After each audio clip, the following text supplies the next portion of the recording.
হিমশিম কিনে ফেলেছিল কিন্তু সাগর সাগর অনেক এক্সপিরিয়েন্স একজন গোলকিপার, তার অভিজ্ঞতা খুবই অনেক বড়। দৃষ্টি করতে চাবে মনকে এগিয়ে রাখবো উত্তরবঙ্গের শ্রেষ্ঠ শ্রেষ্ঠ গোলকিপারের সাথে কিন্তু পাল্লা দিয়ে মন তার ধারাবাহিকতার ভিতরে চলেছে। এই গোলকিপার হিসাবে মন কিন্তু একজন বাচ্চা আটিকাতে গোলপোস্টের কিন্তু অতন্ত্র প্রহরীর দায়িত্ব তিনি পালন করে থাকেন। তার ডিউটিফুল একজন গোলকিপার। দর্শকতা মন্ডলী আমাদের সুরমা আকাশ থেকে রাশেদুল ইসলাম রত সুন্দরভাবে ব্যাটিং করেন, ব্যাকপাস করে বলের কন্ট্রোল নিয়ে গেছে। দর্শকতা মন্ডলী আবার কিন্তু প্রয়োগ হয়ে গেল জালালপুর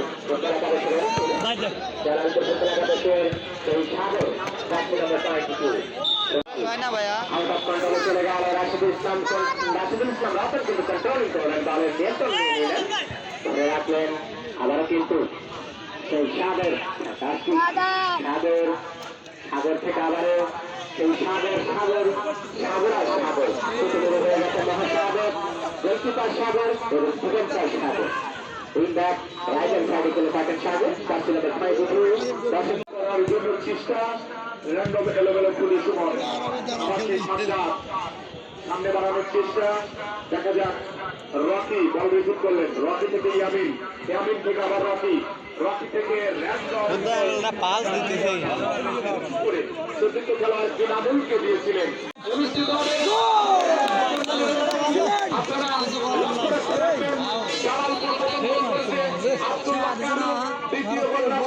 নতুন কিন্তু আপনাদেরকে আমরা বিচারক হিসাবে দায়িত্ব দিলাম। আবার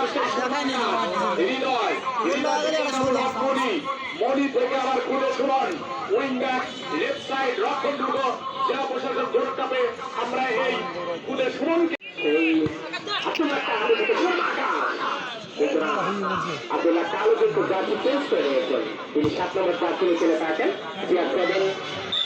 দৃষ্টিকোণে ফ্যান্টাস্টিক একজন পাল ফিগারের অধিকারী আমরা রাসেল বলে দর্শকতা। আবারও দর্শকতা কতক্ষণে দল পাঁচলাইন অতিক্রম করেছে।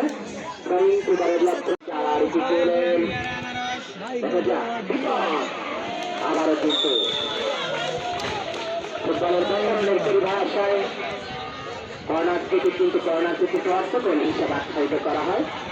ফুটবল যারা স্পেশালিস্ট আছে, যারা ফুটবল বিশ্লেষক আছে, অ্যানালাইসিস যারা আছে, ফুটবলের অ্যানালাইসিস যারা আছে, তারা কিন্তু এই কথাটা কিন্তু আমাদের স্মৃতির পাতায় স্মরণ করে দিতে চায়। দর্শকতা আজকের এই গুরুত্বপূর্ণ খেলায় গুরুত্বপূর্ণ